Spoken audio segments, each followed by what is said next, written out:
नमस्कार, आदाब। मैं हूं इकबाल रजा और आप देख रहे हैं जी न्यूज़ एक्सप्रेस।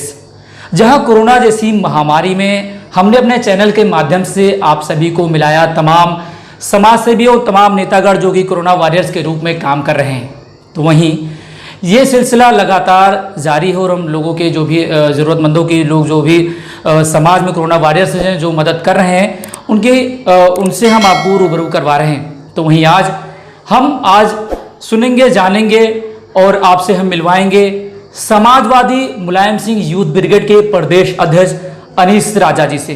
तो आइए बात करते हैं अनीस राजा। से लॉकडाउन लगा है तब से लगातार आप लोगों की ज़रूरतमंदों की मदद कर रहे हैं, तो हम चाहेंगे कि हमारे दर्शकों को हमारे चैनल के माध्यम से आप सभी को बताएं कि इसके दौरान क्या क्या परेशानियां झेलनी पड़ी, क्या क्या दिक्कतें आई और किन किन क्षेत्रों में क्या क्या चीज़ें आपने लोगों को, ज़रूरतमंद लोगों को मुहैया कर। जहां एक तरफ कोरोना जैसी महामारी से हमारे देश के साथ साथ पूरी दुनिया इस महामारी के खिलाफ लड़ाई लड़ने का काम कर रही है,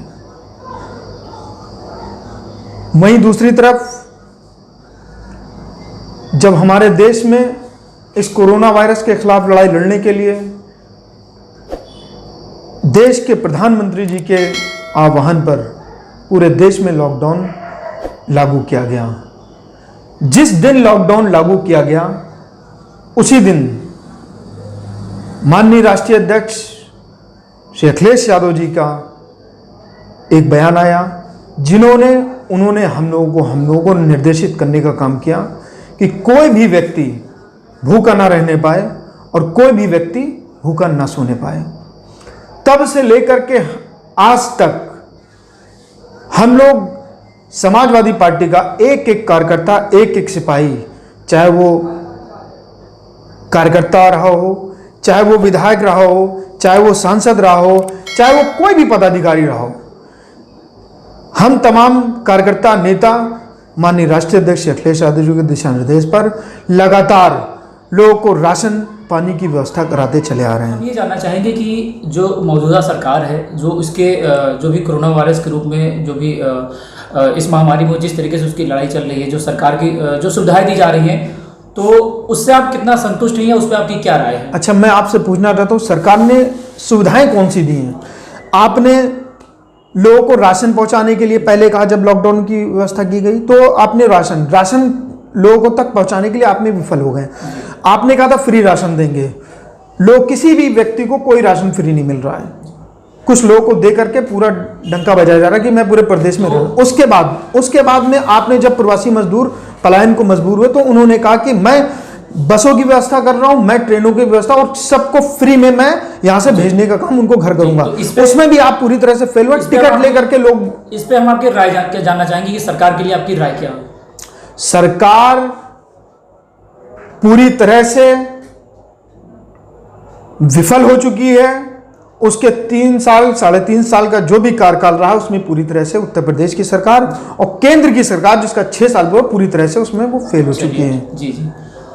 हम अगला सवाल हमारा आपसे ये है कि मौजूदा समय में जिस तरीके से महामारी फैली हुई है, इस दौरान आप समाजवादी पार्टी के कार्यकर्ताओं से, खास करके मुलायम सिंह यूथ ब्रिगेड के जितने भी पदाधिकारी पूरे प्रदेश में हैं और साथ ही साथ पूरे प्रदेश से, देश से क्या अपील करना चाहेंगे और अपने कार्यकर्ताओं और पदाधिकारियों को क्या निर्देश देना चाहेंगे आप? जब से लॉकडाउन हुआ है तब से मुलायम सिंह यूथ ब्रिगेड खास तौर पर पूरे प्रदेश में तमाम मुलायम सिंह यूथ ब्रिगेड के पदाधिकारी लगातार लोगों की मदद करने का काम कर रहे हैं। साथ ही साथ समाजवादी पार्टी का एक एक सिपाही लोगों की मदद करने का काम कर रहा है। इस कोरोना वायरस के खिलाफ लड़ाई लड़ने में पूरी भूमिका निभाने का काम कर रहा है। मैं उनसे ये गुजारिश करना चाहता हूं कि जिस तरह से आप अभी तक लगातार लोगों की मदद करते आए हैं, आगे भी इसी तरह से लोगों की करते रहिए।